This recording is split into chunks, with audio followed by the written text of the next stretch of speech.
Your Excellency, President Joko Widodo, Ministers, ladies and gentlemen. May I welcome President Jokowi and his delegation to Singapore. This is our 6th Leaders Retreat together. There have been many significant developments since our last retreat in Bintan. The COVID situation has stabilized around the world and in Singapore and Indonesia. Cross-border travel has resumed and is picking up pace. Indonesia has enjoyed significant success in 2022. Indonesia's G20 presidency delivered a hard-won leaders' declaration and other concrete outcomes, including the Just Energy Transition Partnership and the creation of the Pandemic Fund, which Singapore is happy to contribute to. Our bilateral relationship has made good progress. In Bintan last year, President Jokowi and I witnessed the signing of the expanded framework agreements. These address 3 long-standing issues between Singapore and Indonesia. There was the agreement on the realignment of the boundary between the Jakarta FIR and the Singapore FIR, the Defence Cooperation Agreement, and the Treaty for the Extradition of Fugitives. I'm happy that both sides have now ratified all 3 agreements. We had discussed these issues many times over an extended period and have come a long way to get here. I thank President Jokowi and his ministers for their leadership and support and hard work in getting the agreements ratified. Singapore looks forward to working with Indonesia to complete the next steps. Last week, we jointly applied for approval from ICAO for the new arrangements under the FIR agreement.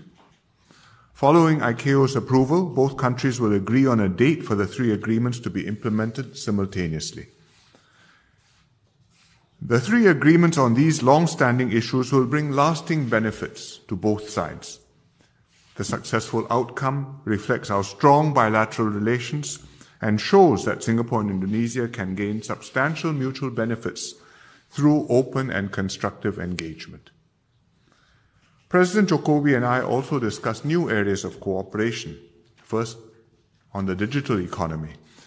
We signed a Memorandum of Understanding on the TechX program today. This will allow young tech professionals from Singapore and Indonesia to undergo work exchanges and gain experience from each other's tech industries. Our tech cooperation will strengthen ASEAN collaboration in this emerging sector. And this includes working towards a digital economy framework agreement under Indonesia's ASEAN chairmanship. Secondly, on sustainability, there's much potential in the green economy sector. We signed an MOU on renewable energy cooperation today. This will support commercial arrangements on the development of renewable energy capabilities, on transmission infrastructure, and cross-border electricity trading.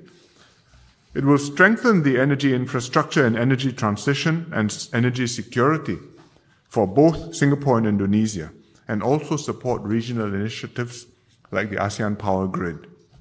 It's a win-win outcome. Sustainability extends to infrastructure development. We signed the MOU on sustainable urban and housing development, which will facilitate cooperation in developing innovative financing for smart and sustainable infrastructure development, and significantly will include the Nusantara capital city as a pilot. President Jokowi and I discussed the Nusantara project at length and his vision for a green and smart Nusantara. It's a major priority for the President and for Indonesia. Singapore is happy to support the President's vision. We will contribute towards knowledge sharing and joint R&D activities.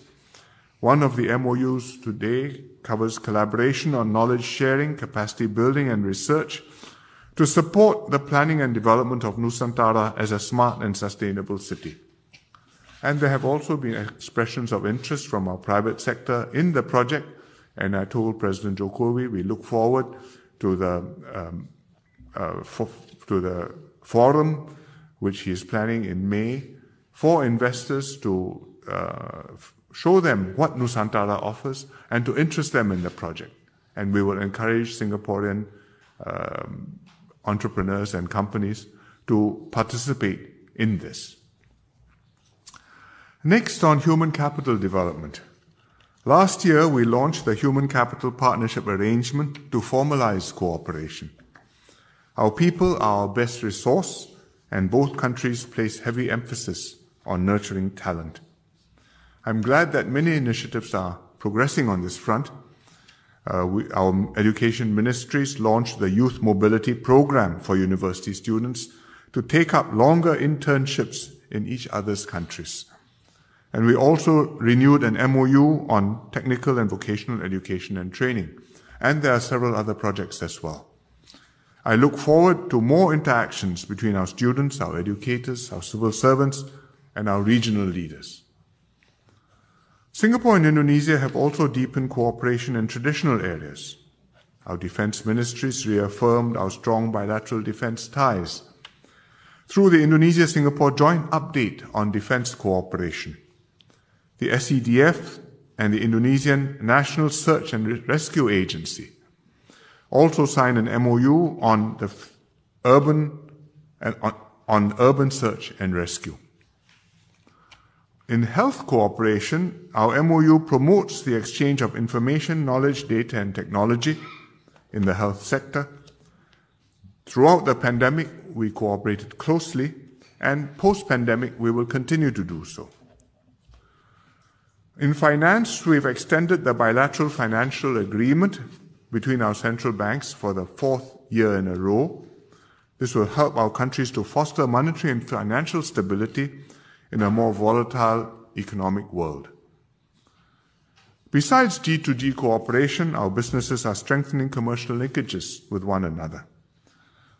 We have MOUs covering digital economy and healthcare, links which form an important part of our deep, multi-layered and comprehensive partnership. These are MOUs in the private sector. The President and I also discussed regional developments. I assured him of Singapore's full support for Indonesia's ASEAN chairmanship and for his priorities as ASEAN chair. On Myanmar, we both regretted the lack of progress in ASEAN's 5-point consensus.